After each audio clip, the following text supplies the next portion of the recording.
আসসালামু আলাইকুম ওয়া রাহমাতুল্লাহি ওয়া বারাকাতুহু। সম্মানিত ভিউয়ার্স, কেমন আছেন আপনারা? আশা করি ভালোই আছেন। আমি আলোচনা করতেছিলাম ২৭ শ্রেণীর মানুষ আল্লাহ রাসূল সাল্লাল্লাহু আলাইহি ওয়াসাল্লামের হাদিস অনুযায়ী জান্নাতে যেতে পারবেন না। আমি ইতিপূর্বেই ৭ শ্রেণীর মানুষের আলোচনা করেছি। আজকে আলোচনা করব ৮ম প্রকারের। ৮ম প্রকারে যেই শ্রেণীর মানুষগুলো জান্নাতে যেতে পারবেন না, আল্লাহ রাসূলের হাদিস অনুযায়ী তারা হচ্ছেন অন্যের সম্পদ আত্মসাৎকারী।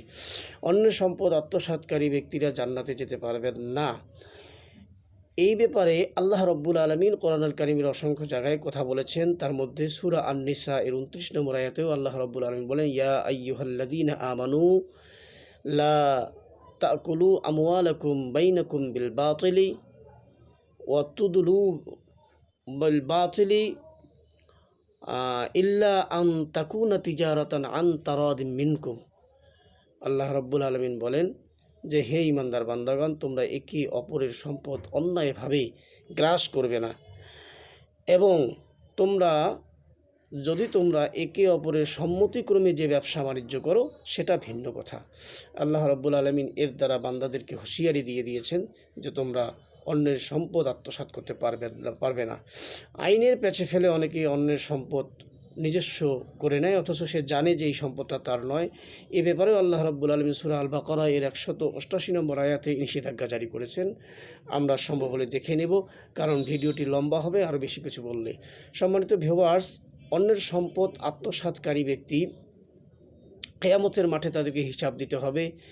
তার নিজস্ব যে আমল নিয়ে গেছে সেই আমল থেকেই তাকে তার ক্ষতিপূরণ, সেই বিষয়গুলোর, সেই আত্মসাতের জন্য ক্ষতিপূরণ দিতে হবে। এই আমল যখন, ব্যক্তিগত আমল যখন দিতে দিতে শেষ হয়ে যাবে, তখন তার স্থান জাহান্নামে হয়ে যাবে। আল্লাহর নিকট তো জবাবদিহি তাকে করতেই হবে।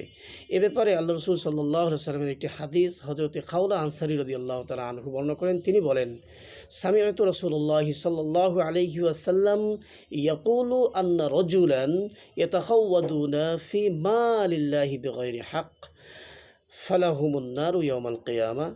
আল্লাহ রাসূল সাল্লাল্লাহু আলাইহি ওয়াসাল্লামের এই হাদিসটি তিনি বর্ণনা করেছেন যে, আমি রাসূল সাল্লাল্লাহু আলাইহি ওয়াসাল্লামকে বলতে শুনেছি যে, নিশ্চয়ই কিছু মানুষ আছে যারা আল্লাহর সম্পদ অন্যায়ভাবে কী করে নিজস্ব করে নেয়, দখল করে নেয় অন্যায়ভাবে। ফালাহুমুন নারু ইয়াওমাল কিয়ামা, কিয়ামতের দিন এই ব্যক্তিটি জাহান্নামের মধ্যে তার বাসস্থান হবে।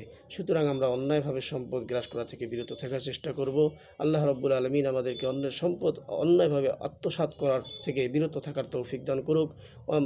ওমা তৌফিকি ইল্লা বিল্লাহ, আলাইহি তাওয়াক্কালতু ওয়া ইলাইহি উনীব। আমিন। দেখা হবে আগামী ভিডিওতে ৯ম নম্বর বিষয় নিয়ে। আল্লাহ তাআলা আমাদেরকে আমল করার তৌফিক দান করুক। আসসালামু আলাইকুম ওয়া রাহমাতুল্লাহি ওয়া বারাকাতুহু।